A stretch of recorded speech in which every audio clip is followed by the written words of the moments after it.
इस दुनिया में जीवन जीने के लिए पैसा बहुत ही जरूरी होता है, जिसे कमाने के लिए इंसान मजदूरी, नौकरी या बिजनेस करता है। आज के समय में पैसे बहुत ही अहम हैं और उसकी मदद से हर वस्तु को खरीदा जा सकता है, जिससे इंसान को खुशी मिलती है। लेकिन क्या आपने कभी सोचा है कि जंगलों में जीवन बिताने वाले इंसान के लिए पैसा इतना अहम कैसे हो गया और धरती पर पैसे की शुरुआत कैसे हुई? ये कुछ ऐसे सवाल हैं जिसका जवाब हम इस वीडियो में जानने की कोशिश करेंगे। इंसान की जिंदगी में पैसे की शुरुआत, धरती पर पैसा कैसे आया और इंसान की जिंदगी में उसकी अहमियत क्या है? इस सवाल का जवाब जानने से पहले हमें ये जानना होगा कि वर्तमान समय में पृथ्वी पर कितना पैसा है। अगर पूरी दुनिया के पैसों का हिसाब लगाया जाए तो इस वक्त धरती पर 48.9 ट्रिलियन डॉलर नकदी है। वहीं अगर ना दिखाई देने वाले पैसे यानी बैंक और गहनों की गिनती की जाए तो उसकी संख्या 1300 ट्रिलियन डॉलर के आसपास है। इस बात से साफ हो जाता है कि धरती पर कितनी ज्यादा मात्रा में पैसा है। लेकिन ये पैसा कब और कहां से आया है, इस सवाल का जवाब जानने के लिए आपको समय में आज से लगभग 17,000 साल पीछे यानी 15,000 BC में जाना होगा। उस दौर में इंसान के जीवन में पैसे का कोई महत्व नहीं था और ना ही उस समय धरती पर बड़ी बड़ी बिल्डिंग्स, सड़कें और लग्जरी गाड़ियां थी, बल्कि उस समय इंसान के जीवन का एकमात्र उद्देश्य खुद को जिंदा रखना था। आज से 17,000 साल पहले इंसान अपने 2 पैरों पर चलने लगा था और खुद को जिंदा रखने के लिए जानवरों का शिकार करता था, जबकि गुफाओं में छोटे छोटे ग्रुप या कबीले में रहता था। ग्रुप में रहते हुए इंसान की आबादी में बढ़ोतरी होने लगी थी, जिसकी वजह से रोजाना बड़े जानवर का शिकार करने पर भी खाने की पूर्ति नहीं हो पाती थी। वहीं उस समय दुनिया के कई इलाकों में जलवायु परिवर्तन की वजह से जंगली फलों के उत्पादन में कमी हो रही थी, जिसकी वजह से इंसानों को खाने के दूसरे ऑप्शंस की तलाश करना जरूरी था। इस दौरान इंसान के एक कबीले की मुलाकात दूसरे कबीले से होती रहती, जो अक्सर खाने और शिकार के लिए एक दूसरे से लड़ाई करते थे। इस वजह से उन लोगों के बीच खूनी संघर्ष होता था, जबकि इंसान की खाने की जरूरतें भी सही से पूरी नहीं हो पाती थी। लंबे समय तक खाने के लिए लड़ाई करने के बाद इंसानों को समझ आया कि उन्हें लड़ाई के जरिए नहीं बल्कि चीजों के आदान प्रदान के जरिए खाने की कमी की समस्या को हल करना होगा। जिन कबीले के लोगों को ताजे मांस की जरूरत होती थी, वो अपने पास फल और कंदमूल के बदले मांस ले लेते थे। इस तरह इंसानी कबीलों में चीजों की अदला बदली का चलन शुरू हो गया था, जिसकी वजह से आम आदमी के लिए अपनी जरूरतों को पूरा करना आसान हो गया था। शोधकर्ताओं की माने तो धरती पर चीजों के आदान प्रदान की प्रक्रिया को साउथ वेस्ट एशिया में रहने वाले मेसोपोटामिया सभ्यता के लोगों ने शुरू किया था, जिन्होंने पूरी दुनिया को ट्रेड की सौगात दी थी। इस तरह खाद्य पदार्थों के लिए लड़ाई करने वाले इंसान अब व्यापार करने लगे, जिसकी वजह से जंगल में रहने वाले इंसानों का जीवन आसान हो गया था।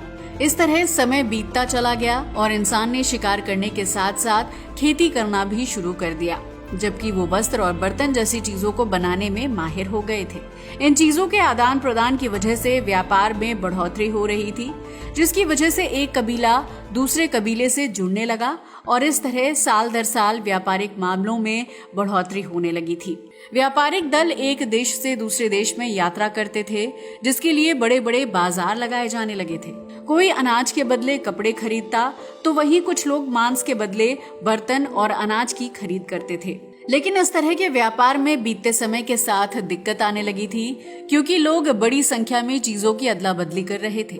इस अदला बदली के चक्कर में अक्सर लोगों को नुकसान हो जाता था, क्योंकि उन्हें ये याद नहीं रहता था कि उन्होंने किस सामान के बदले कौन सी वस्तु खरीदी है। इस तरह धोखाधड़ी के मामले बढ़ने लगे, जिसकी वजह से कई लोगों की जरूरतें पूरी होने के बजाय उन्हें नुकसान होता था। व्यापार से जुड़ी इस समस्या को हल करने के लिए इंसान ने गीली मिट्टी के बट्टों पर लिखना शुरू कर दिया, जिसे आप प्राचीन समय का अकाउंट सिस्टम भी कह सकते हैं। इस अकाउंट सिस्टम से इंसान को अदला बदली की गई चीजों को याद रखने में आसानी होती थी, क्योंकि उसके पास इसका लिखित ब्यौरा होता था। लेकिन इस तरह के व्यापार में एक दिक्कत ये थी कि सामान की अदला बदली करने के लिए दोनों दलों की मंजूरी होना जरूरी होता था। यानी अगर किसी व्यक्ति को गेहूं के बदले कपड़ा खरीदना है तो वो उसी व्यक्ति से व्यापार करेंगे जिसके पास जरूरत का सामान होगा। एक दूसरे की जरूरत का ध्यान रखना बहुत ही जरूरी होता था, लेकिन कई बार इंसान को उसकी जरूरत का सामान नहीं मिल पाता था और इस वजह से व्यापार करने में दिक्कत आती थी। इंसान ने व्यापार करने के लिए मुद्रा का यूज करना शुरू कर दिया, लेकिन वो मुद्रा आज की तरह पैसे या सिक्के नहीं होते थे, बल्कि उस जमाने में मूल्यवान वस्तुओं को पैसे के रूप में यूज किया जाता था, जिन्हें एक बार देने के बाद वापस नहीं लिया जा सकता था। यानी अगर किसी इंसान को कोई सामान खरीदना है तो वो उसके बदले मुर्गा, घोड़ा, गाय, भैंस और हथियार जैसी चीजों को मुद्रा के रूप में इस्तेमाल करते थे। इसके अलावा जानवरों की खाल, नमक, पक्षियों के पंख और शराब का यूज भी पैसों के रूप में किया जाता था। जबकि बीतते समय के साथ इंसानों को भी मुद्रा की तरह इस्तेमाल किया जाने लगा था। इंसान को मुद्रा के रूप में राजा महाराजा इस्तेमाल करते थे, जिन्हें दास और मजदूर बनाकर रखा जाता था। हालांकि व्यापार के इस तरीके में भी समस्या थी, क्योंकि हर इंसान अपनी वस्तु को दूसरी वस्तु के मुकाबले ज्यादा मूल्यवान बताता था और उसके बदले ज्यादा कीमती चीज की अपेक्षा करता था। इस वजह से दो लोगों के बीच वाद विवाद की स्थिति पैदा हो जाती थी, जिसकी वजह से कई बार मामला राजा तक पहुंच जाता था। आम इंसानों के साथ साथ कबीलों के राजाओं को भी किसी ऐसी चीज की जरूरत महसूस होने लगी थी जिसके बदले सामान की खरीदारी करना आसान हो सके। आज से 2600 साल पहले यानी 600 बीसी के दौरान प्राचीन ग्रीस में मेटेलिक मनी की शुरुआत हुई थी, जहां सबसे पहली बार सोने और चांदी जैसी धातुओं को एक साथ मिलाकर सिक्के बनाए गए थे। इन सिक्कों पर शेर और बाघ समेत अलग अलग तरह के चित्र अंकित किए जाते थे, जिनका मूल्य अलग अलग होता था। वैसे दुनिया के सबसे पहले सिक्के के रूप में लिडियन स्टैटर का नाम प्रचलित है, जिसे लिडियन साम्राज्य में छापा गया था। वहीं कुछ शोध ये भी बताते हैं कि दुनिया में सिक्कों की छपाई का काम 1000 बीसी में चीन में शुरू हुआ था, जहां पीतल और तांबे जैसी धातु को मिक्स करके सिक्के बनाए जाते थे। हालांकि उन सिक्कों को लिडियन स्टैटर की तरह प्रसिद्धि नहीं मिल पाई थी, जिसकी वजह से लिडियन को ही आधिकारिक रूप से दुनिया के पहले सिक्के के रूप में जाना जाता है। इस तरह बाजार में व्यापार के लिए अलग अलग तरह के सिक्कों का यूज किया जाने लगा, जबकि हर राजा अपने राज्य के लिए सोने, चांदी, पीतल और तांबे जैसी धातुओं से बने सिक्कों को जारी करने लगे थे। इन सिक्कों पर जानवरों के चित्रों के अलावा राजाओं के चेहरे भी छपने लगे थे, जिसे राजा अपनी ताकत के रूप में देखते थे।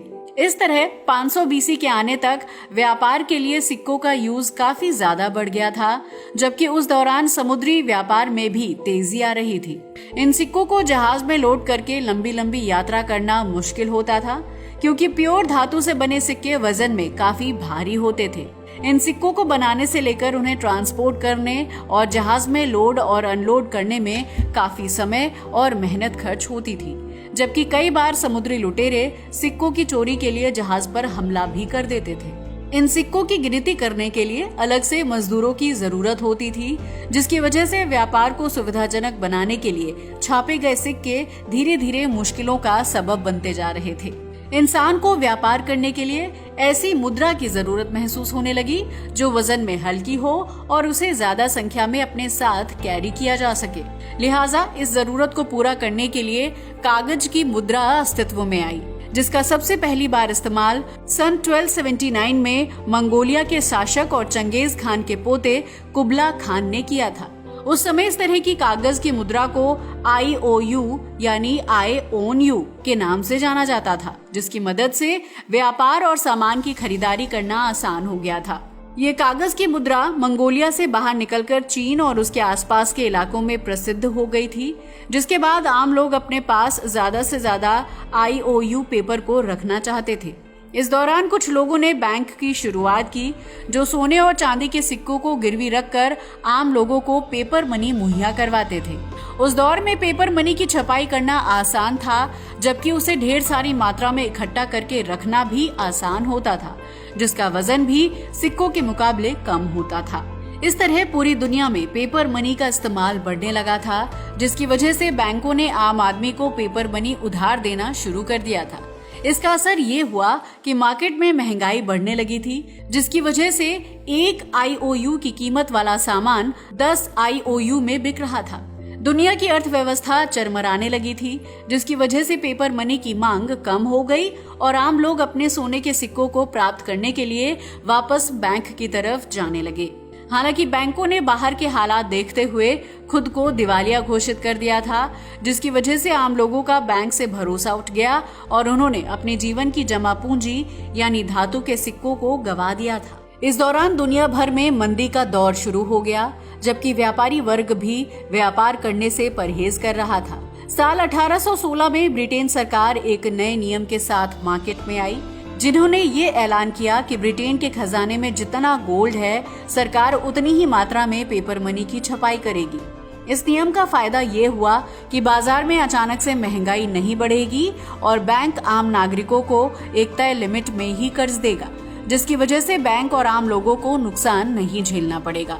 इस तरह ब्रिटेन ने गोल्ड के हिसाब से पेपर मनी की छपाई शुरू कर दी, जिससे देश की अर्थव्यवस्था को वापस पटरी में आने में मदद मिली।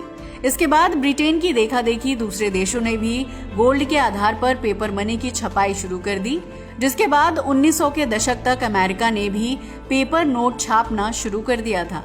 लेकिन गोल्ड के हिसाब से पेपर नोट छापने की वजह से अमेरिका को बड़े पैमाने पर नुकसान झेलना पड़ा, क्योंकि उस दौरान देश में चीजों की कीमत इतनी कम हो गई थी कि कंपनीज अपनी लागत मूल्य भी प्राप्त नहीं कर पा रही थी।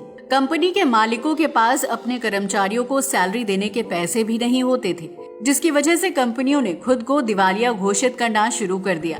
इसकी वजह से उन कंपनियों में काम करने वाले कर्मचारियों की नौकरी चली गई, जबकि उनके पास पैसे की कमी होने लगी थी। वहीं कंपनियों के बंद हो जाने की वजह से बाजार में मंदी का दौर शुरू हो गया, क्योंकि चीजों के बनने की प्रक्रिया रुक गई थी। बाजार में सामान का जो स्टॉक था उसकी कीमतों में बढ़ोतरी हो गई थी और पैसे न होने की वजह से आम आदमी उस सामान को खरीद पाने में असमर्थ था।